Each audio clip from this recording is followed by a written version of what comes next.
Praise the Lord. Praise the Lord. എൻ്റെ പേര് Deepamol K. ഞാൻ ഇടുക്കി ജില്ലയിലെ മുരിക്കാശ്ശേരി എന്ന പ്രദേശത്ത് IPC ഫെയ്ത്ത് ടൗൺ ചർച്ചിൻ്റെ മെമ്പറായിട്ട് ആയിരിക്കുന്നു. ഇന്ന് പകൽക്കാലം അരോമ TV സാക്ഷ്യത്തിന് വേണ്ടി എന്നെ ക്ഷണിച്ചതിന് പാസ്റ്റർ ഡാനിയലിന് എൻ്റെ വ്യക്തിപരമായ നാമത്തിലുള്ള സ്നേഹവന്ദനത്തെയും നന്ദി അറിയിക്കുന്നു. എന്നെക്കുറിച്ച് പറയുകയാണെങ്കിൽ എൻ്റെ സ്വദേശം കട്ടപ്പന പ്രദേശത്താണ്. കട്ടപ്പന എന്ന് പറയുമ്പോൾ ചപ്പാത്ത് ഒരു ചെറിയൊരു ഗ്രാമ പ്രദേശത്താണ് ഞങ്ങൾ ജീവിച്ചത്. അവിടെയാണ് ഞാൻ എൻ്റെ ചെറിയ ബാല്യകാല പ്രായമൊക്കെയും അവിടെയാണ് ഞങ്ങൾ ചെലവഴിച്ചത്. എനിക്ക് അച്ഛനും അമ്മയും 3 ആങ്ങളമാരും എൻ്റെ ഭവനത്തിലുണ്ട്. വളരെയധികം അനുഗ്രഹിക്കപ്പെട്ട ഒരു കുടുംബമായിരുന്നു ഞങ്ങളേത്. ഞങ്ങൾ ആദ്യം സമുദായ ജീവിതത്തിലായിരുന്നു. അതായത് ഒരു ഹിന്ദു ബാക്ക്ഗ്രൗണ്ടിൽ നിന്നാണ് ഞാൻ രക്ഷയിലേക്ക് കടന്നു വന്നത്. തികച്ചും സന്തോഷഭരിതമായ ഒരു കുടുംബമായിരുന്നു എൻ്റേത്. അമ്മയും അച്ഛനും 3 ആങ്ങളമാരും അടങ്ങുന്ന നല്ലൊരു സന്തോഷഭരിതമായ കുടുംബമാണ്. ഹിന്ദു ഫാമിലി ആണെങ്കിൽ പോലും യാതൊരു വിധமான പ്രശ്നങ്ങളോ പ്രതിസന്ധികളോ ഒന്നുമില്ലാത്ത നല്ലൊരു കുടുംബത്തിലാണ് ഞാൻ ജനിച്ചു വളർന്നത്. നല്ലൊരു സമാധാനമുള്ളൊരു കുടുംബം. ജാതികളിൽ ആണെങ്കിൽ പോലും, അല്ലെങ്കിൽ ഹിന്ദു ബാക്ക്ഗ്രൗണ്ടിലാണെങ്കിൽ പോലും അങ്ങനെ ഒരു ഐക്യതയുള്ള അല്ലെ ഭദ്രതയുള്ള ഒരു കുടുംബത്തിലാണ് ഞാൻ ജനിച്ചു വളർന്നത്.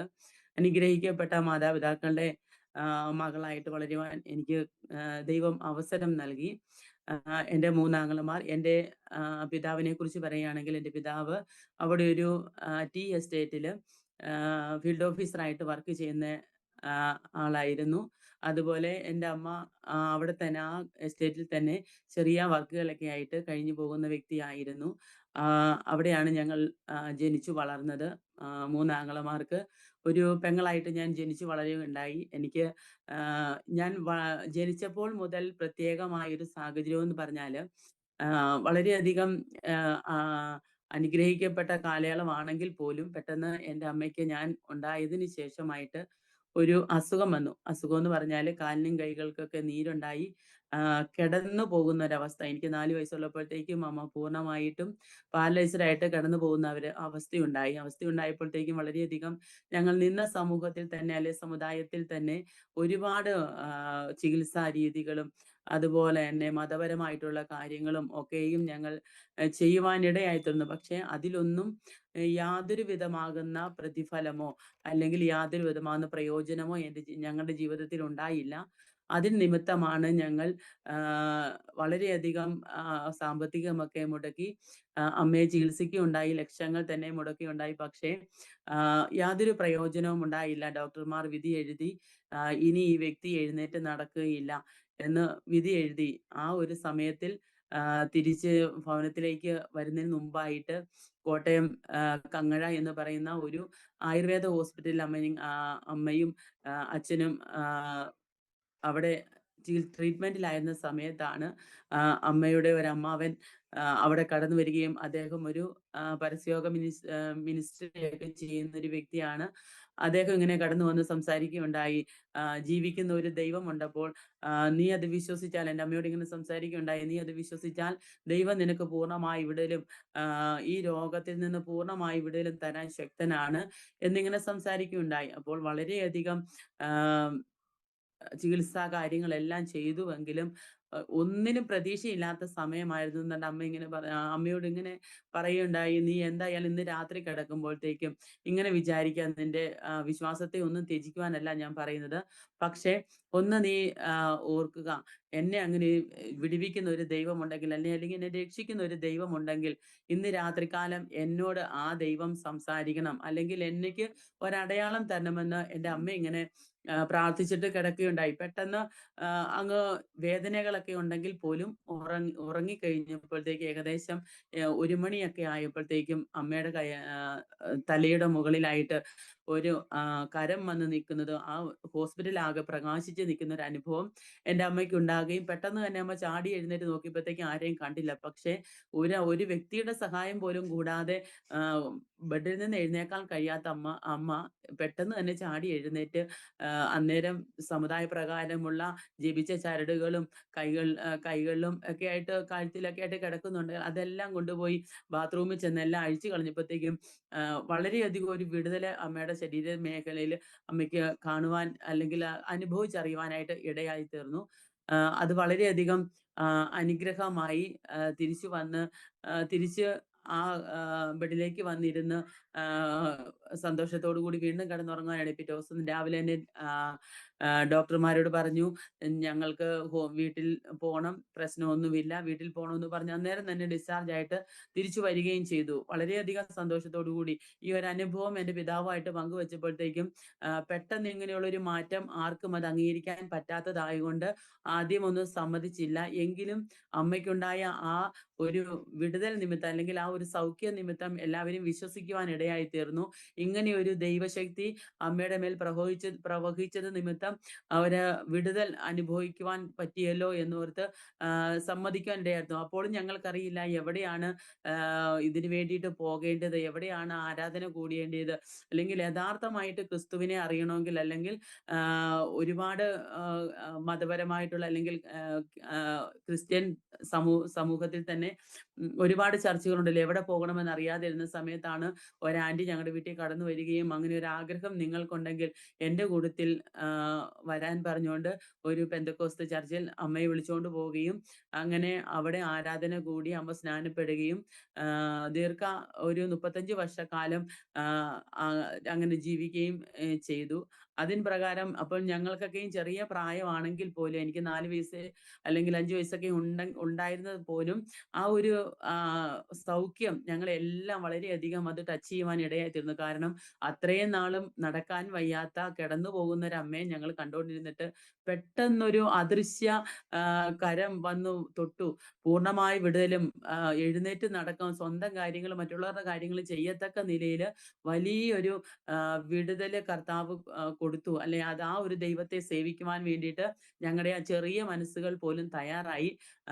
അതിൻ നിമിത്തമായിട്ട് ഞങ്ങൾ ആരുടെയും ഉപദേശം കൂടാതെ അല്ലെങ്കിൽ ആരുടെയും പിന്തുണ കൂടാതെ ആ ദൈവത്തെ തിരിച്ചറിയാനായിട്ട് അതിലെന്തോ മാഹാത്മ്യമുണ്ടെന്ന് ആ ചെറിയ പ്രായത്തിൽ തന്നെ ഞങ്ങൾക്ക് 4 പേർക്കും മനസ്സിലാകുവാൻ ഇടയായിത്തീർന്നു. കാരണം നമ്മുടെ ജീവിതത്തിൽ ഏറ്റവും വലിയ പ്രാധാന്യമുള്ളൊരു വ്യക്തിയാണ് മാതാവെന്ന് പറയുന്നത്. അപ്പോ എത്രയെന്ന് പറഞ്ഞാലും നമുക്ക് സ്നേഹം തരുവാനും നമ്മളെ കരുതുവാനും നമ്മുടെ കാര്യങ്ങളൊക്കെ ചെയ്യുവാനും അപ്പോൾ പെട്ടെന്ന് അമ്മയ്ക്ക് ഇങ്ങനെ ഒരു മാറ്റം വന്നപ്പോൾ ഞങ്ങൾക്ക് എല്ലാവർക്കും വളരെയധികം സന്തോഷമായി. അപ്പൊ ഇതിന്റെ പിന്നിൽ എന്തോ ഒരു മാർമിക സത്യം ഒളിഞ്ഞു കിടക്കുന്നുണ്ടെന്ന് ഞങ്ങൾക്ക് ആ ചെറിയ പ്രായത്തിൽ തന്നെ തിരിച്ചറിയുവാൻ ഇടയായിത്തീർന്നു. അതുകൊണ്ട് യാതൊരു വിധമാകുന്ന പ്രതികരണങ്ങളോ പ്രതികൂലമായ സാഹചര്യങ്ങളോ ഒന്നും ഞങ്ങൾ ഒന്നും വകവെക്കാതെ മുമ്പോട്ട് പോകുവാൻ വേണ്ടി തന്നെ ഞങ്ങൾ തീരുമാനം എടുക്കുകയുണ്ടായി. അങ്ങനെ ഏകദേശം ഒരു ആഹ് ആഹ് ബാല്യകാലത്തിൽ തന്നെ കർത്താവിനെ തിരിച്ചറിയുവാൻ, കർത്താവിന്റെ നാമത്തെ അറിയുവാനൊക്കെയും എൻ്റെ ജീവിതത്തിൽ വളരെയധികം സാവകാശം ദൈവം ഒരുക്കി. അതെൻ്റെ ജീവിതത്തിൽ അനുഗ്രഹമായിട്ട് ഞാൻ കരുതുന്നു. തന്നെയുമല്ല എൻ്റെ 3 ആങ്ങളമാരും ഒരാള് ഡൽഹിയിലാണ്. എൻ്റെ നേരെ മൂത്ത ആങ്ങള ഡൽഹിയില് പാസ്റ്ററായിട്ട് വർക്ക് ചെയ്യുന്നു. മൂത്ത ആങ്ങളമാർക്ക് 2 പേർക്കും ജോലിയുണ്ട്. അവർ കുടുംബസ്ഥനാണ്. അവർക്ക് കുട്ടികൾ ഉണ്ട്. എല്ലാവരും സന്തോഷമായിട്ട് ജീവിക്കുന്നു. അങ്ങനെ വളർന്നു വന്ന സാഹചര്യത്തിൽ വളരെയധികം സന്തോഷഭരിതമായി ഞങ്ങളുടെ സ്കൂൾ ജീവിതമൊക്കെയും ഇങ്ങനെ പോയിക്കൊണ്ടിരിക്കുന്ന സമയമാണ്. ഏകദേശം ഞാനൊരു 7ാം ക്ലാസ് ആയപ്പോഴത്തേക്കും വന്ന ശോധനകളിൽ നിമിത്തമായിട്ട് ഞങ്ങൾക്ക് വളരെയധികം അനുഗ്രഹങ്ങളും നന്മകളും ഒക്കെയും കർത്താവ് ഞങ്ങൾക്ക് നൽകപ്പെടുകയുണ്ടായി. വളരെയധികം പ്രിയ മാതാപിതാക്കൾ ഒരുപാട് കഷ്ടപ്പാടുകൾ സഹിച്ചാണ് അവർ വളർന്നത്, അല്ലെ അവരുടെ സാഹചര്യമൊക്കെയും അങ്ങനെ ആയിരുന്നു എന്ന് ഞങ്ങളോട് ഇങ്ങനെ പറയുകയുണ്ടായിട്ടുണ്ട്. പക്ഷെ ആ ഒരു കഷ്ടപ്പാട് അനുഭവിക്കത്തക്ക നിലയിൽ ഞങ്ങളെ അവര് മാറ്റിവിടാതെ ഞങ്ങൾക്ക് വേണ്ടിയിട്ടുള്ള സകല ആവശ്യങ്ങളും, ഞങ്ങളുടെ വിദ്യാഭ്യാസ കാര്യങ്ങൾ, ഞങ്ങളുടെ എല്ലാ കാര്യങ്ങളും അധ്വാനിച്ചുകൊണ്ട് അത് നേടിത്തരുവാനായിട്ട് പ്രിയ മാതാപിതാക്കൾ വളരെയധികം അധ്വാനിക്കുകയൊക്കെ ചെയ്തിട്ടുണ്ട്. അത് നിമിത്തമായിട്ട് ഇങ്ങനെ ഞങ്ങൾ വളരെയധികം സന്തോഷമായിട്ട് ആത്മീയ കൂട്ടായ്മകളില് സൺഡേ സ്കൂൾ പഠനം അതുപോലെ തന്നെ എല്ലാ കാര്യങ്ങളിലും ആക്റ്റീവായിട്ട് വന്നുകൊണ്ടിരുന്നപ്പോൾ പെട്ടെന്ന് ഞാനൊരു 7ാം ക്ലാസ് ഒക്കെ പഠിക്കുന്ന സമയത്താണ് പെട്ടെന്ന് ജീവിതത്തിലേക്ക് വേറൊരു പ്രതികൂലം കയറി വരുന്നത്. നല്ല ആരോഗ്യവാനായിരുന്ന എൻ്റെ പിതാവ് പെട്ടെന്ന് ഒരു ദിവസം രാവിലെ തലവേദനയായിട്ട് ബോധക്ഷയമുണ്ടായി. ഏഹ് വീഴുകയുണ്ടായി. പെട്ടെന്ന് തന്നെ ഞങ്ങൾ ഹോസ്പിറ്റലിൽ കൊണ്ടുപോയപ്പോഴത്തേക്ക് പറഞ്ഞു തലയിലെ ഞരമ്പ് പൊട്ടിപ്പോയി. അതുകൊണ്ട് ഏകദേശം ഒരു 15 മണിക്കൂർ ഇങ്ങനെ കിടക്കും. അത് കഴിഞ്ഞിട്ട് എന്ത് ചെയ്യണമെന്ന് എന്ത് വരുമെന്ന് അറിയത്തില്ല. അതുകൊണ്ട് ഭാരപ്പെടുവൊന്നും വേണ്ട എന്ന് പറഞ്ഞ് പെട്ടെന്ന് തന്നെ അവിടെ അടുത്തുള്ള ഹോസ്പിറ്റലിൽ നിന്ന് മെഡിക്കൽ കോളേജിലേക്ക് ഞങ്ങളെ റെഫർ ചെയ്തു. അവിടെ ചെന്നപ്പോഴത്തേക്കും ഡോക്ടർമാർ അത് തന്നെ പറഞ്ഞു. ആം, തലയിലേക്കുള്ള ഞരമ്പ് പൊട്ടിപ്പോയി. പക്ഷേ പ്രയോജനകരം എന്ന് ഒന്നും പറയാൻ പറ്റുകയില്ല. അതുകൊണ്ട് നിങ്ങൾ എന്തായാലും നമുക്ക് നോക്കാം. അന്നൊരു സ്കാനിങ് പോലും ഇല്ലാത്ത സമയമായിരുന്നു. എങ്ങനെ ഈ രോഗാവസ്ഥ കണ്ടുപിടിക്കുമെന്ന് പോലും അറിയലാത്തൊരവസ്ഥയിൽ ഞങ്ങളൊക്കെയും 7ാം ക്ലാസ്സൊക്കെ ആ ഒരു സ്ഥലത്തിലാണ് പഠിക്കുന്നതെങ്കിലും വളരെയധികം പ്രതികൂലങ്ങൾ ഇങ്ങനെ വന്നത് വളരെയധികം സങ്കടകരമായി. കാരണം അനുഗ്രഹിക്കപ്പെട്ട ഒരു കുടുംബമായിരുന്നുകൊണ്ടും നല്ലൊരു ഭദ്രതയും സ്നേഹവും സൗമ്യതയൊക്കെ ഉള്ള ഒരു കുടുംബമായിട്ട് വളരെയധികം ഞങ്ങളെ അത് തകർക്കുവാനിടയായി തീർന്നു. പക്ഷെ അതിന്റെ ബാഹുല്യം എന്താണെന്നോ അതിന്റെ വലിപ്പം എന്താണെന്നോ ഞങ്ങൾക്ക് അറിയത്തില്ലെങ്കിൽ പോലും ഞങ്ങൾ 4 പേരടങ്ങുന്ന എൻ്റെ സഹോദരന്മാരും ഞാനും മാത്രം വീട്ടിലായിരുന്നു. അമ്മയും അച്ഛനും മെഡിക്കൽ കോളേജിൽ അഡ്മിറ്റായി. അങ്ങനെ ഇരിക്കുന്ന സാഹചര്യത്തിൽ അന്ന് ഞങ്ങൾക്ക് 4 വയസ്സിൽ അല്ലെങ്കിൽ ഞങ്ങളുടെ ആ ചെറിയ പ്രായത്തിൽ ഞങ്ങൾക്ക് പകർന്നു തന്നതായ ആ അനുഭവത്തിൽ നിന്നുകൊണ്ട് ഞങ്ങൾ വീട്ടിലിരുന്ന് പ്രാർത്ഥിക്കുകയുണ്ടായി. ഞങ്ങൾ 4 പേരും വളരെയധികം കരഞ്ഞ് ദൈവസന്നിധിയിൽ പ്രാർത്ഥിക്കുകയുണ്ടായി. അതിന്റെ ഫലമായിട്ട് അപ്പോൾ 15 മണിക്കൂർ പറഞ്ഞ ഡോക്ടേഴ്സിന് വീണ്ടും എന്ത് അടുത്ത ട്രീറ്റ്മെന്റ് എന്ന് പറഞ്ഞാല് എങ്ങനെ ഈ രോഗം കണ്ടുപിടിക്കും, ഒരു സ്കാനിങ് പോലും ഇല്ലാത്ത അവസ്ഥയിൽ എങ്ങനെ ഈ രോഗം കണ്ടുപിടിക്കുമോ എന്നുള്ള അറിയാത്ത ഒരു അവസ്ഥയിലായിരുന്നപ്പോഴും പെട്ടെന്ന് അവിടെ ഒരു സർജൻ ഉണ്ടായിരുന്നു. അദ്ദേഹം പറഞ്ഞു നട്ടലിന്റെ വെള്ളം കിഴിച്ച് അങ്ങനെ നമുക്ക് ഈ രോഗാവസ്ഥ എന്താണെന്ന് കണ്ടുപിടിക്കാം. അങ്ങനെ കണ്ടുപിടിച്ചതിന്റെ ഫലമായി അതിന്റെ ട്രീറ്റ്മെന്റുകൾ ആരംഭിക്കാൻ ഇടയായി തീർന്നു. എങ്കിൽ പോലും പ്രതീക്ഷാവഹമായ ഒരു സന്ദേശം പോലും ഡോക്ടേഴ്സിൽ നിന്ന് ഞങ്ങൾക്ക് കിട്ടിയില്ല. കാരണം അവര് പറഞ്ഞു ഇപ്പോൾ ബോധം വന്നെങ്കിൽ പോലും ഏകദേശം ഒരു 25 ദിവസം അല്ലെങ്കിൽ 30 ദിവസത്തെ കഴിഞ്ഞ് ഈ ആള് ജീവിച്ചിരിക്കാൻ ബുദ്ധിമുട്ടാണ്. അല്ലെങ്കിൽ ഒരു 3 മാസം ഇതാണ് പറഞ്ഞത്. ഒരു 3 മാസം അല്ലെങ്കിൽ ഒരു 3 വർഷം ഈ ഒരു അനുഭവത്തിൽ ഇരിക്കുന്ന ഒരു പാരലൈസ്ഡ് ആയിട്ട് കിടക്കുന്ന ഒരു അനുഭവം ഇയാളുടെ ജീവിതത്തിൽ ഉണ്ടാകുള്ളൂ എന്ന് പറയാൻ ഇടയായി തീർന്നു. പക്ഷേ അതിന്റെ വലിയ ഒരു കാര്യം എന്ന് പറഞ്ഞാല് വളരെയധികം ജനങ്ങൾ അല്ലെങ്കിൽ ദൈവമക്കൾ ഒരുപാട് ദേവദാസന്മാർ പ്രാർത്ഥിച്ചതിന്റെയും ഞങ്ങളുടെ കണ്ണുനീരിനെ കണ്ട ദൈവം 15ാമത്തെ ദിവസം പ്രിയ പിതാവ് ബെഡിൽ നിന്ന് എഴുന്നേറ്റ് ബോധത്തോടു കൂടി ഇരുന്ന് നോർമലായിട്ട് സംസാരിക്കുവാൻ ഇടയായി തീർന്നു. ദൈവം ചെയ്ത വലിയ അത്ഭുതമാണത്. ഞങ്ങളുടെ ജീവിതത്തിൽ ഒരിക്കൽ കൂടി ആ ദൈവത്തെ അത്ഭുത മന്ത്രിയാണെന്ന് അറിയത്തക്ക നിലകളിൽ ദൈവം ഞങ്ങൾക്ക് ഒരു സാവകാശവും കൂടി തന്നു. അപ്പോൾ അമ്മ ഇങ്ങനെ ഡോക്ടറിനെ ചെന്ന് കണ്ട് സംസാരിക്കാൻ ഇടയായി തീർന്നപ്പോൾ ഇങ്ങനെ പറയുകയുണ്ടായി, നിങ്ങൾ ഇങ്ങനെ ഒരു ഓപ്പറേഷൻ കൂടാതെ മരുന്നുകൾ കൊണ്ട് മാത്രം ആ ഞരമ്പിനെ യോജിപ്പിച്ച് വെച്ചേക്കുന്നതാണ്. പക്ഷേ അത് ഇത്ര ദിവസം കഴിയുമ്പോഴത്തേക്കും അത് വേറിട്ട് പോയി കഴിഞ്ഞാൽ പിന്നെ ഞങ്ങൾക്കൊന്നും ചെയ്യുവാൻ കഴിയില്ല. പിന്നെ ആ വ്യക്തി മരിച്ചു പോവുകയുള്ളൂ എന്നിങ്ങനെ. എന്ന് പറഞ്ഞാൽ 100ൽ ഒരാൾക്ക് മാത്രമേ സൗഖ്യമൊക്കെയും ഉണ്ടാവുള്ളൂ എന്നിങ്ങനെ ഡോക്ടേഴ്സ് ഇങ്ങനെ സംസാരിക്കുകയുണ്ടായി. അപ്പോൾ അതിന്റെ ഈ രോഗാവസ്ഥ എന്താണെന്ന്, ഈ രോഗാവസ്ഥയുടെ മൂർധന്യാവസ്ഥ എന്താണെന്നോ എൻ്റെ അമ്മയ്ക്കോ കൂടെ പോയവർക്കോ ഒന്നും അറിയത്തില്ല. അങ്ങനെ ഒരു രോഗത്തെക്കുറിച്ച് ആദ്യമായാണ് ഞങ്ങൾ കേൾക്കുന്നത് പോലും. പക്ഷേ അവിടെയും ഏകദേശം 3 ദിവസം ബോധരഹിതനായി കിടക്കുന്ന പിതാവിന്റെ കൂട്ടത്തിൽ അമ്മ വളരെ നിലവിളിയോടുകൂടി ദൈവസന്നിധിയിൽ കരഞ്ഞ് പ്രാർത്ഥിച്ചു കൂടെ ഉണ്ടായിരുന്നു.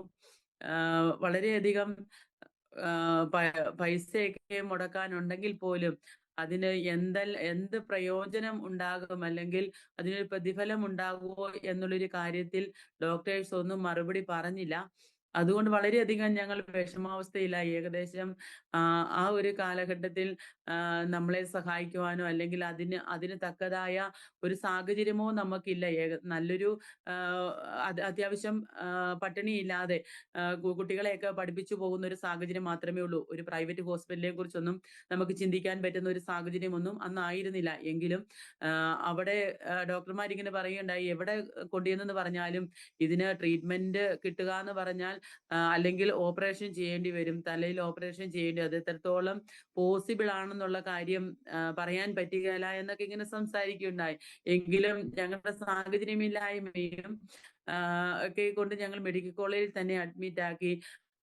ഡോക്ടേഴ്സ് വന്ന് വളരെയധികം ആം, കൈത്താങ്ങലായി ഞങ്ങളോട് കൂടെ നിന്ന് പ്രവർത്തിക്കുവാൻ ഇടയായി തീർന്നു. എങ്കിൽ അവരിങ്ങനെ പറഞ്ഞു, 15 ദിവസവും ഈ ഇദ്ദേഹത്തിന് ബോധം വന്നില്ല എങ്കിൽ പ്രതീക്ഷിക്കേണ്ട കാര്യമില്ല. ഈ ഒരവസ്ഥയിലാ തുടരുന്നതെങ്കിൽ പ്രതീക്ഷിക്കേണ്ട കാര്യമൊന്നുമില്ല എന്നിങ്ങനെ പറയുന്നുണ്ട്. എങ്കിലും അമ്മ അവിടെ വളരെയധികം അറിഞ്ഞ സത്യത്തിൽ നിന്നുകൊണ്ട് കർത്താവിനോട് ഇങ്ങനെ ഒക്കെയും പ്രാർത്ഥിക്കുകയുണ്ടായി. വളരെയധികം ഒരു പരിശോധനയിൽ കൂടി എന്നെ വിടുവിച്ച ദൈവമായിരുന്നത് കൊണ്ട് അമ്മയ്ക്ക് അങ്ങനെ ഒരു ഉറപ്പുണ്ടായിരുന്നു. ഈ ദൈവത്താൽ ഒന്നും അസാധ്യമല്ല. കാരണം ദൈവത്തോട് ഇങ്ങനെ പറഞ്ഞു, ഞാൻ ഈ മനുഷ്യനെ ജീവനോടെയാണ് ഇവിടെ കൊണ്ടുവന്നതെങ്കിൽ എനിക്ക് പോകുമ്പോഴും ഈ മനുഷ്യനെ ജീവനോടെ തന്നെ കൊണ്ടുപോകണമെന്ന് ഒരു ഒരു നിബന്ധന അല്ലെങ്കിൽ ഒരു ഉടമ്പടി കർത്താവിനോട് ഇങ്ങനെ വെച്ച് പ്രാർത്ഥിക്കുകയുണ്ടായി. കാരണം സമുദായത്തിൽ നിന്ന് ഇറങ്ങി വന്നപ്പോഴത്തേക്ക് അമ്മയുടെ സഹോദരന്മാർ, മാതാപിതാക്കളെല്ലാം വളരെയധികം പ്രതികൂലമായിട്ട് ഞങ്ങളോട് സംസാരിക്കുകയും പെരുമാറുകയൊക്കെ ഉണ്ടായ സാഹചര്യത്തിൽ പെട്ടെന്ന് ഇങ്ങനെയൊരു മരണം നമ്മുടെ വീട്ടിൽ സംഭവിക്കുകയാണെങ്കിൽ സമൂഹത്തിൽ അല്ലെങ്കിൽ നമ്മുടെ കുടുംബത്തിലൊക്കെയും അത് വലിയൊരു ദൈവനാമത്തിന് വിരോധമായ ഒരു പ്രവൃത്തിയായിട്ട് മാറുമല്ലോ.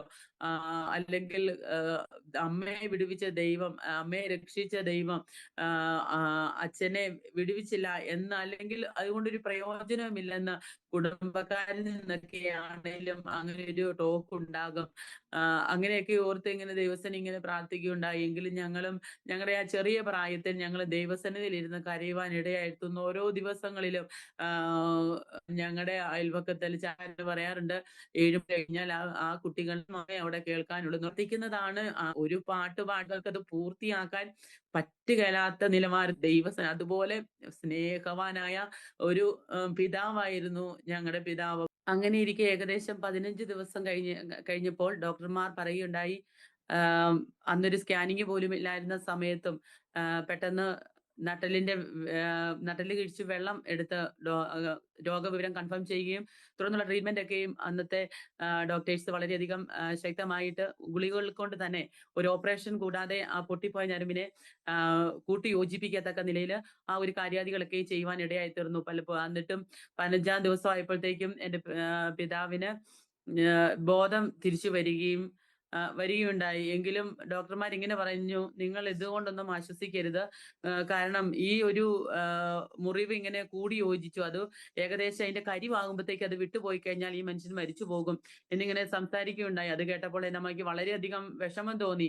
കാരണം 15 ദിവസം ബോധരഹിതനായി കിടന്ന വ്യക്തി പെട്ടെന്ന് ബോധാവസ്ഥയിലേക്ക് വന്നപ്പോൾ വളരെയധികം സന്തോഷം തോന്നി. പക്ഷേ എങ്കിലും ഡോക്ടേഴ്സിന്റെ ഈ വർത്താനം കേട്ടപ്പോഴത്തേക്കും വളരെയധികം വിഷമം തോന്നി. എങ്കിൽ പോലും 23 ദിവസം അവിടെ ട്രീറ്റ്മെന്റിനായി തീർന്നിട്ട് വീട്ടിലേക്ക് വരികാനിടയായി തീർന്നു. 23-ാമത്തെ ദിവസം വീട്ടിലേക്ക് തിരിച്ചു വന്നു, വളരെയധികം സന്തോഷത്തോടു കൂടി. അപ്പോൾ ഡോക്ടർമാർ ഇങ്ങനെ പറഞ്ഞു, ഈ വ്യക്തിയെ കൊണ്ട് വലിയ രീതിയിലുള്ള പ്രയോജനം എന്ന് പറഞ്ഞാൽ കഠിന ജോലികളൊന്നും ചെയ്ത് ഇനി കുടുംബത്തെ ഒന്നും നോക്കുവാനായിട്ട് ഇടയാകുകയില്ല. ഒരുപാട് നിബന്ധനകൾ അവരിൽ നിന്നൊക്കെ ഇങ്ങനെ ഉണ്ടായി. കാരണം ഇങ്ങനെ ഒരു അസുഖത്തിന്റെ ഫലമായിട്ട് കുനിഞ്ഞൊരു സാധനം എടുക്കാനോ അല്ലെങ്കിൽ വിറക് കീറുവാനോ, നമ്മുടെ ഒരു സാധാരണ നോർമൽ ഫാമിലി ആയതുകൊണ്ട് വളരെയധികം കഠിനമായിട്ടുള്ള വേലകളൊക്കെയും അല്ലെങ്കിൽ ജോലികളൊക്കെയും ചെയ്യേണ്ടി ഒരു സാധ്യത കൊണ്ട് ഞങ്ങളുടെ വിദ്യാഭ്യാസ ചെലവ്, മറ്റുള്ള കാര്യങ്ങൾക്കെല്ലാം വളരെയധികം സാമ്പത്തികമൊക്കെയും ആവശ്യമായിരുന്ന സമയത്താണ് ഇങ്ങനെ ഒരു സംഭവം ഞങ്ങളുടെ ജീവിതത്തിൽ ഉണ്ടായതെന്ന് ഓർത്തു. എങ്കിലും കർത്താവ് ദൈവം ഞങ്ങളോട് അവിടെ എല്ലാം കൂടെയിരുന്നു. ഞങ്ങളുടെ കണ്ണീരിന്റെയും വിലാപത്തിന്റെയും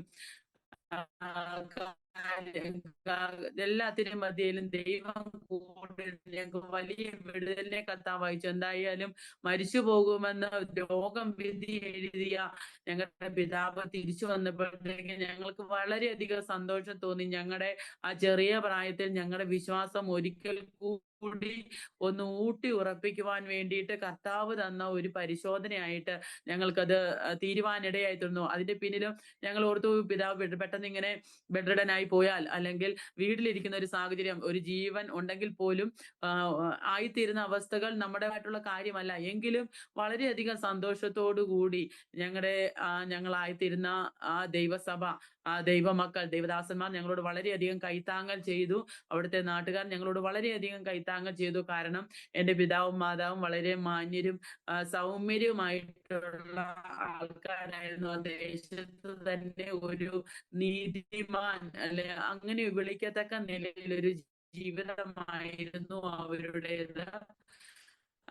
അതുകൊണ്ട് തന്നെ ആ ദേശക്കാർക്കൊക്കെയും വളരെയധികം സഹതാപവും സ്നേഹവും സഹകരണവും ഒക്കെയും എല്ലാ കാര്യങ്ങൾക്കും, സാമ്പത്തിക കാര്യങ്ങൾക്കാണെങ്കിലും എല്ലാ കാര്യങ്ങൾക്കും ഞങ്ങളോട് വളരെയധികം സ്നേഹത്തിലും ആയിരുന്നത് കൊണ്ട് ആ ഒരു പ്രതിസന്ധി എങ്ങനെ മറികടക്കണം എന്നുള്ളൊരു ചിന്താഗതി ഞങ്ങൾക്ക് വന്നില്ല. കാരണം യാതൊന്നിനും കുറവില്ലായിരുന്നു. ആ ഒരു സമയത്തും ദൈവം ഞങ്ങളെ പരിപാലിച്ചു. ഞങ്ങൾക്ക് വസ്ത്രത്തിനാണെങ്കിലും, അല്ലെങ്കിൽ ഞങ്ങൾക്ക് ഭക്ഷണ സാധനങ്ങൾക്കാണെങ്കിലും യാതൊരു വിധമാകുന്ന തടസ്സങ്ങളൊന്നും നേടാതെ വണ്ണം കർത്താവ് അവിടെ എല്ലാം ഉപയോഗിച്ചു എന്ന് വേണം പറയുവാൻ. അതൊക്കെ ഞങ്ങളുടെ ജീവിതത്തിൽ അനുഗ്രഹമായി. അതുകൊണ്ട് തന്നെ ഈ ദൈവത്തിൽ നിന്ന് അകന്നു പോകുവാൻ ഒരു കാരണം ഇത് വരുത്താതെ കർത്താവ് ഞങ്ങളുടെ മേൽ വലിയ അത്ഭുത വിടൽ ഇങ്ങനെ ചെയ്തപ്പോൾ വളരെയധികം സന്തോഷം തോന്നി. തുടർന്ന് 3 മാസക്കാലം റെസ്റ്റ് പറഞ്ഞു വിട്ട എൻ്റെ പിതാവിന് വളരെ പെട്ടെന്ന് തന്നെ റിലീഫ് ആകുവാൻ ഇടയായി തീർന്നു.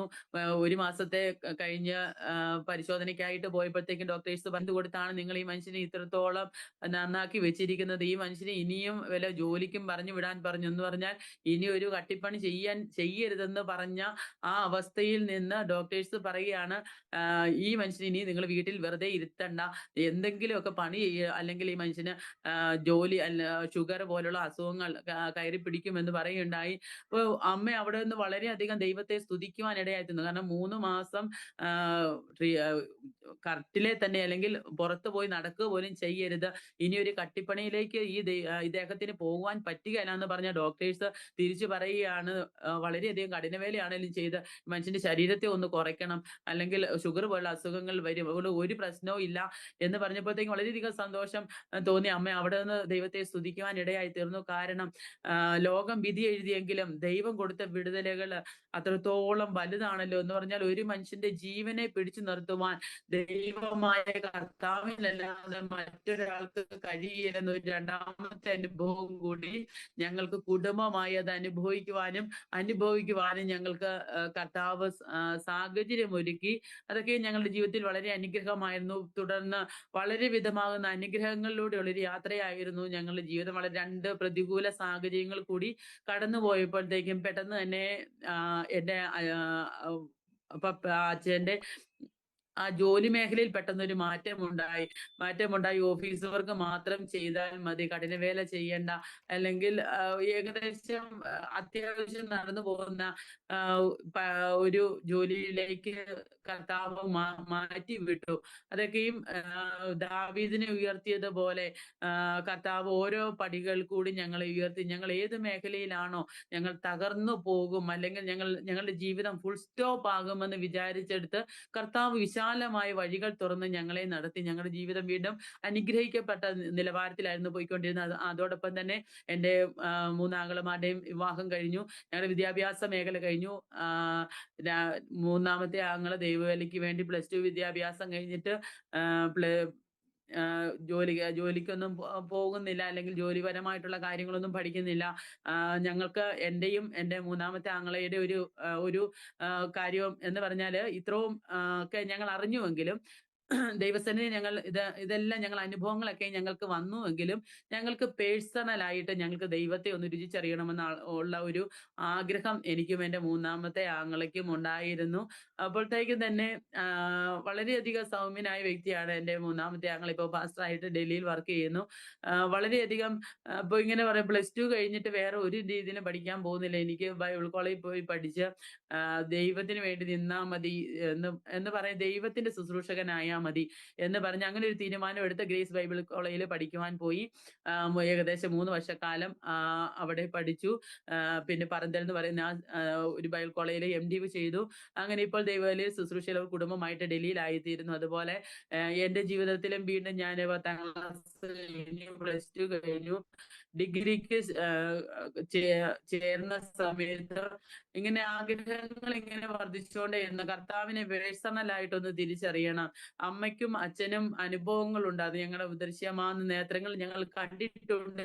എങ്കിൽ പോലും എന്റെ ജീവിതത്തിൽ പേഴ്സണലായിട്ടുള്ള ഒരു അനുഭവം വേണമെന്ന് ഞാൻ എപ്പോഴും, എനിക്കൊരു സാക്ഷ്യം വേണമെന്ന് എപ്പോഴും ഞാൻ ഇങ്ങനെ കർത്താവിനോട് ഇങ്ങനെ പറയുമായിരുന്നു. പക്ഷെ എന്റെ പ്രാർത്ഥന അത് വളരെ ഇച്ചിരി കഠിനമായി പോയി തോന്നുന്നു. കാരണം വളരെയധികം പ്രശ്നം എന്താണെന്നോ പ്രതികൂലം എന്താണെന്നോ അറിയാത്ത ഒരു കുടുംബത്തിൽ നിന്ന് ഇങ്ങനെ ഒരു ആഗ്രഹം പ്രകാരം ഡിഗ്രി ഞാൻ അങ്ങനെ ഏകദേശം ഡിഗ്രി കഴിഞ്ഞ് PGDCA കമ്പ്യൂട്ടർ PGDCA കോഴ്സ് കഴിഞ്ഞ് ഞാനൊരു ഒരു വർഷത്തെ CTH ബൈബിൾ കോളേജിൽ ഒരു വർഷം പഠിക്കുകയുണ്ടായി. അവിടെ അനുഗ്രഹിക്കപ്പെട്ട ദൈവദാസന്മാർ ക്ലാസ് എടുക്കുകയുണ്ടായി. എങ്കിലും പേഴ്സണലി ദൈവത്തെ ഒന്ന് തിരിച്ചറിയത്തക്ക നിലയിൽ ഒരു കാര്യം, ഇസ്രയേലിന്റെ ചരിത്രവും തിയോളജിക്കലായിട്ടുള്ള പല കാര്യങ്ങളും അവർ പഠിപ്പിക്കാനിടയായിത്തീർന്നുവെങ്കിലും എനിക്കതൊന്നും ആയിരുന്നില്ല ആവശ്യം. കാരണം അമ്മയും അച്ഛനും ഒക്കെ രുചിച്ചറിയുന്ന ആ ദൈവത്തെ നമുക്കൊന്ന് പേഴ്സണലായിട്ടൊന്ന് രുചിച്ചറിയണം.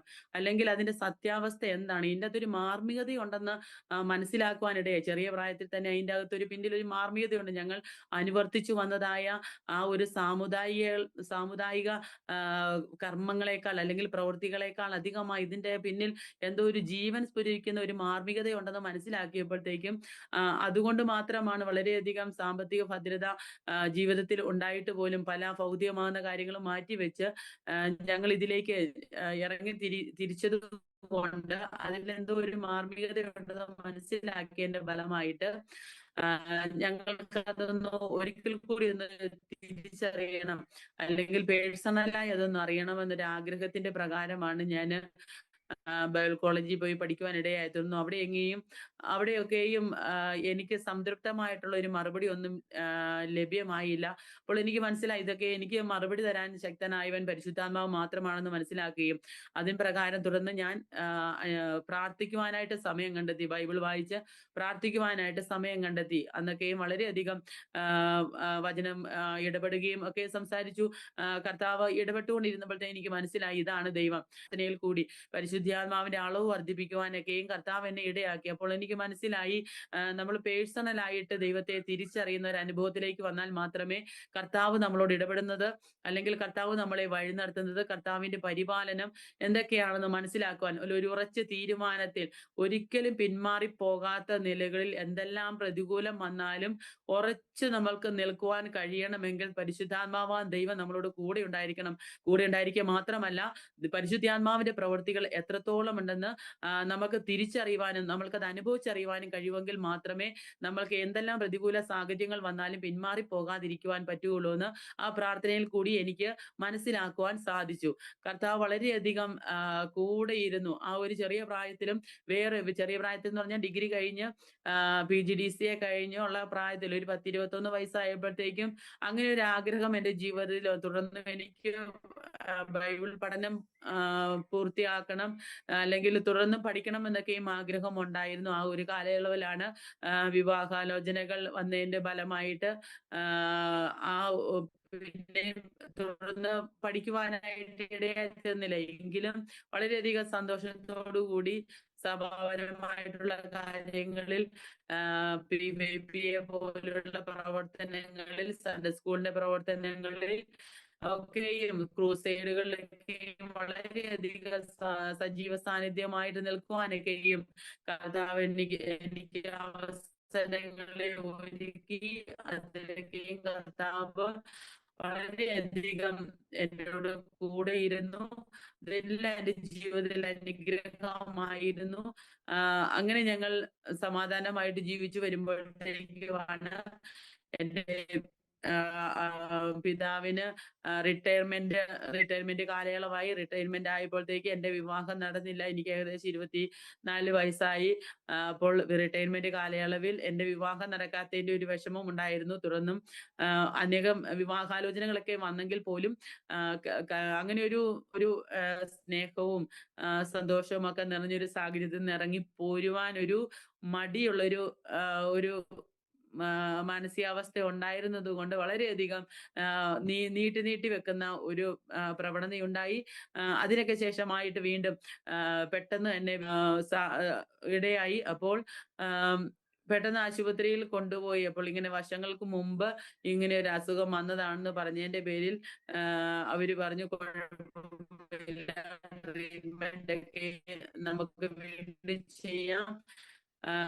ഞരമ്പിന്റെ കാര്യമായതുകൊണ്ട് ചെറിയൊരു തടസ്സം വന്നാൽ മതിയല്ലോ ബ്ലഡ് ക്ലോട്ട് ആവാനായിട്ട്. അല്ലെങ്കിൽ ഞരമ്പ് പൊട്ടിയൊന്നുമില്ല, ബ്ലഡ് ക്ലോട്ട് ആവാൻ അത് മാത്രമുള്ള തടസ്സം നേരിടുമ്പോഴത്തേക്കാണ് ഈ ഫിക്സ് പോലുള്ള അസുഖങ്ങൾ ഉണ്ടാകുന്നതെന്ന് പറഞ്ഞപ്പോൾ വളരെയധികം വിഷമാവസ്ഥയിലായി കുടുംബം. കാരണം എൻ്റെ വിവാഹം നടന്നിട്ടില്ല. വീണ്ടും പിതാവ് രോഗിയായി തീർന്നു. റിട്ടയർമെന്റ് കാലാവധിയിൽ കിട്ടിയതായ തുക വിവാഹത്തിന് വേണ്ടി മാറ്റിവെച്ചു. ആ ഒരു തുക വിവാഹത്തിന് ചെലവഴിക്കുവോ അല്ലെങ്കിൽ പിതാവിന്റെ ട്രീറ്റ്മെന്റിന് വേണ്ടി ചെലവഴിക്കുവോ എന്നൊരു കൺഫ്യൂഷൻ ഉണ്ടാകുന്ന സമയത്ത് ഞാൻ പറഞ്ഞു, എനിക്ക് വിവാഹത്തെക്കാൾ മുഖ്യം എൻ്റെ പിതാവാണ്. അതുകൊണ്ട് വിവാഹത്തിനേക്കാൾ മുഖ്യമായിട്ട് എൻ്റെ പിതാവിനെ കാണുന്നുണ്ട്. ആ പൈസ എടുത്ത് ട്രീറ്റ്മെന്റ് ചെയ്യാം എന്ന് പറഞ്ഞു. അങ്ങനെ ഞങ്ങൾ ട്രീറ്റ്മെന്റിന് വേണ്ടി രാജഗിരി ആശുപത്രിയിലൊക്കെ പോയി. വളരെയധികം ഒരുപാട് ക്യാഷ് ചെലവാക്കുന്നതിന് മുമ്പ് ഡോക്ടേഴ്സ് ഇങ്ങനെ പറയുകയുണ്ടായി, ഇങ്ങനെ ഒരു അസുഖം രണ്ടാമതും വന്നത് കൊണ്ട് കൂടുതൽ പ്രതീക്ഷിക്കേണ്ട. കാരണം ഓപ്പറേഷനൊക്കെ ചെയ്യേണ്ട കാലാവധി കഴിഞ്ഞ് ഏകദേശം 60 വയസ്സ് കഴിഞ്ഞല്ലോ. അതുകൊണ്ട് ഇനിയിപ്പം നമുക്ക് ഓപ്പറേഷൻ ചെയ്താലും ഒരു 50 ചാൻസ് പോലും നമുക്ക് കിട്ടത്തില്ല. അതുകൊണ്ട് അതിനെക്കുറിച്ച് നിങ്ങൾ വിചാരപ്പെടേണ്ട. നിങ്ങൾ ഇതിനുവേണ്ടി ക്യാഷ് മുടക്കുകയും വേണ്ട. ഏകദേശം പിതാവ് ജീവിക്കുന്നിടത്തോളം കാലം ജീവിച്ചോട്ടെ എന്നിങ്ങനെ പറയുകയുണ്ടായി. വളരെയധികം വിഷമം തോന്നിയെങ്കിലും എൻ്റെ രണ്ടാമത്തെ ബ്രദറാണ് കൂടെയൊക്കെ പോയത്. പക്ഷെ ഇങ്ങനെ ഒരു കാര്യം അവരിങ്ങനെ പറഞ്ഞു എന്നുള്ള കാര്യം ഞങ്ങളോട് പറഞ്ഞില്ല. ആ ഒരു സമയത്ത് എനിക്കൊരു വിവാഹം വന്നു. അതിൽ ഏകദേശം എല്ലാ കാര്യാദികളും ക്രമീകരിക്കപ്പെട്ടിരിക്കുന്ന ഒരു സമയമായിട്ട് അദ്ദേഹം ഞങ്ങളോട് ആരോടും ഈ കാര്യം പറഞ്ഞില്ല. എൻ്റെ കല്യാണം നടക്കട്ടെ എന്ന് പറഞ്ഞു. ആ വിവാഹം അങ്ങനെ ഒരു വിവാഹം വന്നു.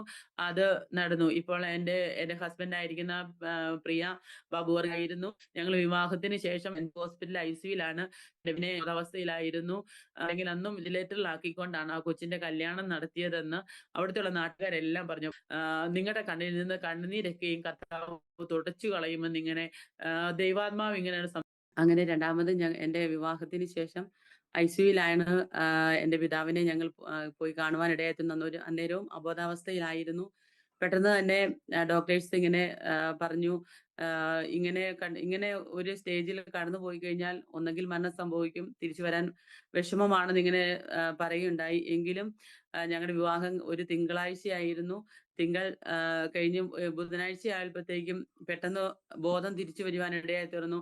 ICUയിൽ നിന്ന് പെട്ടെന്ന് വാർഡിലേക്ക് മാറ്റി. എന്നോട് ഫോൺ വിളിച്ച് സംസാരിക്കുകയുണ്ടായി. ഞാൻ ഇവിടെയായിരുന്നു. എന്നോട് ഫോൺ വിളിച്ച് സംസാരിക്കുകയുണ്ടായി. എനിക്ക് കുഴപ്പമൊന്നുമില്ല, മോള് വിഷമിക്കേണ്ട എന്നൊക്കെ എന്നോട് സംസാരിക്കുകയുണ്ടായി. ആ ഒരു സമയത്തും കർത്താവിന്റെ അത്ഭുത വിടലും ഞങ്ങൾക്ക് കാണുവാൻ ഇടയായി തീർന്നു. ആ ഒരു പ്രദേശവാസികളെല്ലാം പിതാവ് മരിച്ചു കിടക്കുകയും മകളുടെ വിവാഹം നടത്തി എന്ന് പറഞ്ഞതിന് മുമ്പിൽ വീണ്ടും നടന്നുപോയി ജീവനോടെ അവരുടെ മുമ്പിൽ നിന്ന് ഏകദേശം 2 മാസക്കാലം ജീവിച്ചിരിക്കുവാൻ ഇടയായി തീർന്നു. ആം, ജീവിച്ചു. ഞങ്ങളുടെ കൂട്ടത്തിൽ വളരെയധികം സന്തോഷമായിട്ട് ജീവിക്കുവാൻ ഇടയായി തീർന്നു. അതിനുശേഷം ഒരു ജൂൺ 16-ാം തീയതി പിതാവ് ഈ ലോകത്തോടും മാറ്റപ്പെടുകയുണ്ടായി. എങ്കിലും വളരെയധികം വിഷമങ്ങളും ഭാരങ്ങളും ഞങ്ങളുടെ ജീവിതത്തിൽ അതൊക്കെ ഒരു ആഘാതമായിട്ട് വീണ്ടും ഭവിച്ചു എങ്കിലും അപ്പോൾ എനിക്ക് മനസ്സിലായി ഏറ്റവും ഞാൻ പ്രിയപ്പെട്ടിരുന്നതായ അല്ലെങ്കിൽ ഞാൻ ഏറ്റവും സ്നേഹിച്ചിരുന്നതായ എൻ്റെ പിതാവ് ഈ ലോകത്ത് നിന്ന് മാറ്റപ്പെട്ടു പോയപ്പോൾ വളരെയധികം സഹായം അല്ലെങ്കിൽ നമ്മളെ ചേർത്ത് നിർത്തുവാൻ നമ്മളെ സ്നേഹിപ്പാൻ ആരുമില്ല എന്നുള്ളൊരു അവസ്ഥയിലേക്ക് എൻ്റെ ജീവിതം ഇങ്ങനെ വന്നതുപോലെ എനിക്ക് ഫീൽ ചെയ്തു. കാരണം മറ്റുള്ളവരുടെ ആരുടെ സ്നേഹത്തെ നമുക്ക് അംഗീകരിക്കുവാനോ എൻ്റെ പിതാവിനോടൊപ്പം ആരെയും കാണുവാനോ കഴിയാത്തൊരു സാഹചര്യത്തിൽ എനിക്ക് വളരെയധികം സങ്കടം തോന്നി. കാരണം ഞാൻ ഇങ്ങനെ ദൈവത്തോട് ഇങ്ങനെ ചോദിക്കുകയുണ്ടായി, ഞാൻ ഇത്രത്തോളം ദൈവസന്നിധിയിൽ നിന്നിട്ട് കർത്താവിനെ പേഴ്സണലായിട്ട് രുചിച്ചറിയാൻ ഞാൻ തയ്യാറായിട്ട് പെട്ടെന്ന് എൻ്റെ പിതാവിനെ ഈ ലോകത്തിൽ നിന്ന് എന്തുകൊണ്ട് നീ മാറ്റി എന്ന് ചോദിക്കുകയുണ്ടായി. ആ ഒരു ആരാധിക്കും, ഉപവസിക്കും അങ്ങനെയെല്ലാം അത്രത്തോളം അങ്ങ് വിശ്വാസം വലുതായിരുന്നു എൻ്റെ പിതാവിന്റെ വേർപാട്. ഈ ലോകത്തിൽ നിന്ന് എൻ്റെ പിതാവിന്റെ വേർപാട് എന്നെ വളരെയധികം സങ്കടത്തിലാഴ്ത്തി. ആരെയും ഡിപ്പെൻഡ് ചെയ്യുവാനോ ആശ്രയിക്കുവാനോ ഒന്നും കഴിയല്ലാത്തൊരവസ്ഥയിലായപ്പോൾ എനിക്കത് വളരെ ആയപ്പോഴത്തേക്കും ഈ കാര്യാദികളൊക്കെ ഒന്ന് മാറി നിൽക്കാനായിട്ട് സ്വാഭാവികമായിട്ട് ഞാൻ ആഗ്രഹിക്കുക മാത്രമല്ല അങ്ങനെ ആയിത്തീർന്നു. പെട്ടെന്ന് എങ്കിലും ഞാൻ ഓർത്തു എൻ്റെ മാതാവ് തനിച്ചാണല്ലോ, മാതാവാണ് ആദ്യം രോഗിയായത്, പക്ഷെ മാതാവിന് വേണ്ടി ജീവിക്കേണ്ടത് ആവശ്യമാണ് എന്നോർത്ത് ഞങ്ങളിങ്ങനെ ജീവിക്കുകയാണ്. അങ്ങനെ ഞങ്ങളുടെ കല്യാണം കഴിഞ്ഞിട്ട് ഏകദേശം 3 വർഷമായിട്ട് ഞങ്ങൾക്ക് കുഞ്ഞുങ്ങളില്ലായിരുന്നു. ആ ഒരു സമയത്തൊക്കെയും ആ ഒരു കാര്യത്തിന് വേണ്ടി പോലും ദൈവസന്നിധിയിൽ പ്രാർത്ഥിക്കാൻ പോലും ഒരു താല്പര്യമില്ലാത്ത അവസ്ഥയായിരുന്നു. കാരണം എല്ലാം ഇനി എന്നാ പറയുന്നത് നമുക്ക് ആകുന്നത് പോലെ ആവട്ടെ, അല്ലെങ്കിൽ വേറൊന്നും നമ്മൾ ചിന്തിക്കേണ്ട എന്നൊരു കൺസെപ്റ്റിൽ ഇങ്ങനെ പോയിക്കൊണ്ടിരിക്കുമ്പോഴത്തേക്കും ഞങ്ങൾ ഒരു ദിവസം ഞാനും എൻ്റെ അമ്മയും കൂടെ എൻ്റെ അമ്മയുടെ അനിയത്തിയുടെ വീട്ടിൽ പോയപ്പോൾ അവിടെ ഒരു ദേവദാസൻ വരികയുണ്ടായി. എന്നോട് ഇങ്ങനെ ചോദിച്ചു, മോളെ കുറിച്ച് ഇങ്ങനെ പ്രാർത്ഥിക്കുമ്പോഴത്തേക്കും ഞാൻ കാണുകയാണ് ഉപയോഗിച്ചുകൊണ്ടിരുന്ന ഒരു സാധനം പെട്ടെന്ന് അത് തെറുത്തുകൂട്ടി മാറ്റി വെച്ചേക്കുന്ന ഒരു അനുഭവം. ഞാൻ പറഞ്ഞു, പാസ്റ്ററെ എനിക്ക് പെട്ടെന്ന് വിഷമം തോന്നി. ഞാൻ പറഞ്ഞു, പാസ്റ്ററെ അതെന്റെ പ്രാർത്ഥനാ ജീവിതമാണ്, അത് ഞാൻ മാറ്റിവെച്ചത് ഇങ്ങനെ ഒരു സാഹചര്യം എൻ്റെ ജീവിതത്തിൽ വന്നതുകൊണ്ടാണെന്ന് ഇങ്ങനെ ഞാൻ പറയുന്നുണ്ട്. അപ്പൊ എന്നോട് ഇങ്ങനെ പറഞ്ഞു, മോളെ ദോഷങ്ങളാൽ പരീക്ഷിക്കുന്ന ദൈവമല്ല, അതിന്റെ പിന്നിലും ദൈവത്തിനൊരു പദ്ധതി ഉണ്ടാവും എന്നിങ്ങനെ. പക്ഷെ ആ ഒരു മറുപടി പോലും എന്നെ സമാധാനം എൻ്റെ ജീവിതത്തിൽ കൊണ്ടുവരുവാനായിട്ട് ഇടയായി തീർന്നില്ല. എങ്കിലും ഞാൻ വീട്ടിൽ ഞാൻ പ്രാർത്ഥിച്ചു, കർത്താവേ എനിക്ക് ഇതിൽ നിന്നൊരു ഒരു മുക്തി വേണം. കാരണം ഈ ഒരു വിഷമത്തിൽ എനിക്ക് മുമ്പോട്ട് പോകുവാൻ വേണ്ടിയിട്ടല്ല, എനിക്കിതിൽ നിന്നൊരു മുക്തി വേണം എന്നോർത്ത് ഞാൻ ഇങ്ങനെ പ്രാർത്ഥിക്കുവാൻ ഇടയായി തീർന്നപ്പോ ഒരു രാത്രി ഞാനിങ്ങനെ തനിച്ച് കിടന്ന സമയത്ത് ഒരു ദർശനം കാണുവാൻ ഇടയായിത്തീർന്നു.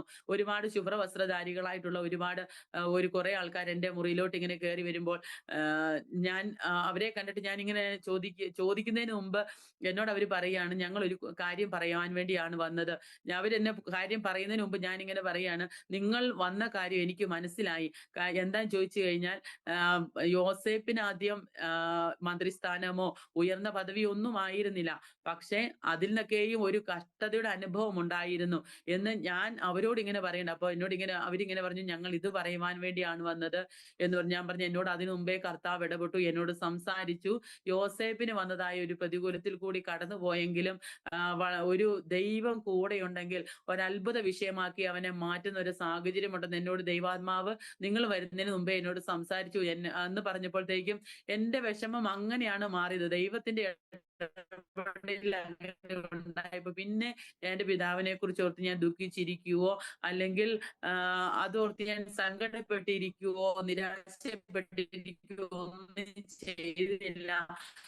അതിന് ശേഷമാണ് ഞങ്ങൾക്ക് 3 വർഷത്തിന് ശേഷമാണ് ഞങ്ങൾക്ക് ഒരു മോളുണ്ടായി. വീണ്ടും അനുഗ്രഹിക്കപ്പെട്ട ഒരു ജീവിതം കർത്താവ് ഞങ്ങൾക്ക് നൽകി. വളരെയധികം ഞാൻ വന്ന സാഹചര്യത്തെ കുറിച്ച് പറയാൻ കഴിഞ്ഞ് മാതാവും പിതാവും ഉണ്ട്. ഹസ്ബൻഡിന് ചെറിയൊരു ജോലിയുണ്ട്. അതിനോടനുബന്ധിച്ച് എറണാകുളത്തും മലപ്പുറത്തൊക്കെയുമായിട്ട് വർക്ക് ചെയ്യുന്നു. ഞാനും ഇവിടുത്തെ പപ്പായും മമ്മിയും മക്കളും അടങ്ങുന്ന ഒരു കുടുംബമാണ് ഇപ്പോൾ ഞങ്ങളുടേത്. പ്രത്യേകമായിട്ട് പറയുകയാണെങ്കിൽ ഞാൻ വന്നു കയറിയ ഭവനവും അതുപോലെ വന്ന് കയറിയ ഭവനത്തോടനുബന്ധിച്ചുള്ള ഒരു ചർച്ചും IPC ചർച്ചാണ്. വളരെ ഒരു അനുഗ്രഹിക്കപ്പെട്ട ഒരു ചർച്ചിലാണ് ഞാൻ വന്ന് ചേരുവാനിടയായത്. എൻ്റെ ജീവിതത്തിൽ അത് വളരെ ഭാഗ്യമായിട്ട് കരുതുന്നു. കാരണം ഒരുപാട് പ്രാർത്ഥിക്കുകയും ആരാധിക്കുകയും ഒക്കെ ചെയ്യുന്ന ഒരു ജനസമൂഹത്തിന്റെ നടുവിൽ വീണ്ടും നമ്മുടെ വാഗ്ദത്തങ്ങളെ ഒരിക്കൽ കൂടി പൊടി തട്ടി എടുക്കത്തക്ക നില, അല്ലെങ്കിൽ വീണ്ടും കർത്താവ് നമുക്ക് വേണ്ടി ഒരു അവസരവും കൂടി തന്നുവല്ലോ എന്നോർത്ത് എനിക്ക് വളരെയധികം സന്തോഷം തോന്നി. ആത്മീയ ജീവിതത്തിൽ ഒന്നും കൂടെ വളർത്തപ്പെടുവാൻ പറ്റിയ ഒരു സാഹചര്യമായിരുന്നു ആ ദൈവസഭയിൽ ഉണ്ടായിരുന്നത്. വളരെയധികം ഉപവസിക്കുകയും പ്രാർത്ഥിക്കുകയും മീറ്റിങ്ങുകളൊക്കെയും കണ്ടക്ട് ചെയ്യുവാനൊക്കെയും ഉത്സാഹമുള്ള ഒരു ജനതയുടെ മധ്യത്തിൽ കടന്നു വന്ന എൻ്റെ ജീവിതത്തിൽ അനുഗ്രഹമായി അതൊക്കെ എൻ്റെ ജീവിതത്തിൽ ആത്മീയമായ വളർച്ചയ്ക്ക് കാരണമായി തീർന്നിട്ടുണ്ട്. ഇപ്പോഴും അങ്ങനെ സന്തോഷഭരിതമായി ആത്മീയത്തിൽ ഞങ്ങൾ മുമ്പോട്ട് പോയിക്കൊണ്ടിരിക്കുന്നു.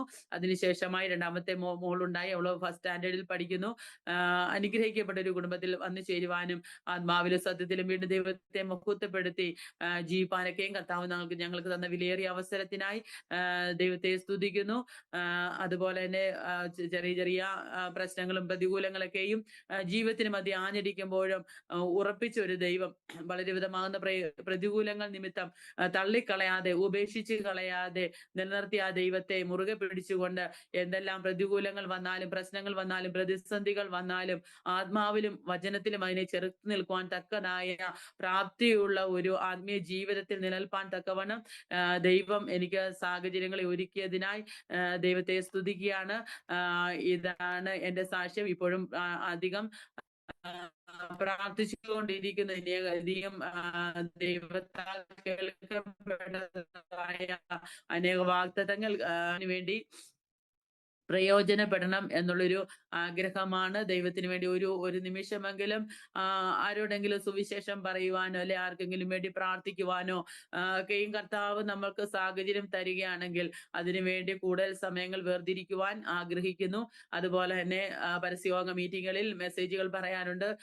ചർച്ചകളിൽ നടക്കുന്ന മീറ്റിങ്ങുകളിൽ മെസ്സേജിന് സമയം വേർതിരിക്കുമ്പോൾ അതിലൊക്കെയും കർത്താവിനെ ഉപയോഗിച്ചുകൊണ്ടിരിക്കുന്നു. അനേകർക്ക് വേണ്ടി പ്രാർത്ഥിച്ച് ആലോചനകളെ കൈമാറത്തക്ക നിലകളിൽ ആത്മീയ ജീവിതത്തിന്റെ നിലവാരം ഉയർത്തുവാനൊക്കെയും കർത്താവ് അടിനെ സഹായിച്ചു.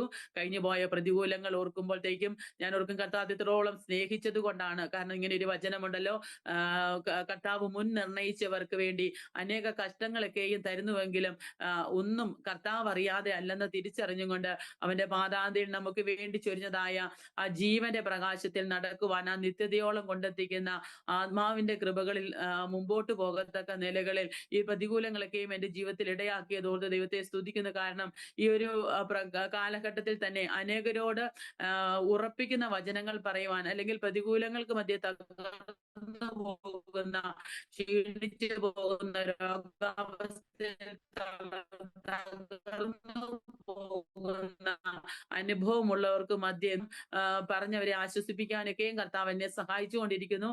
അതൊക്കെയും എൻ്റെ ജീവിതത്തിൽ അനുഗ്രഹമായിട്ട്, വിടുതലായിട്ട് ഞാൻ കാണുന്നു. കാരണം തുടർന്നും വളരെയധികം ശക്തമായിട്ട് ദൈവത്തിന് വേണ്ടി ഉപയോഗിക്കപ്പെടുവാൻ ഞാൻ ആഗ്രഹിക്കുന്നു. നമുക്ക് പ്രാർത്ഥിക്കാം.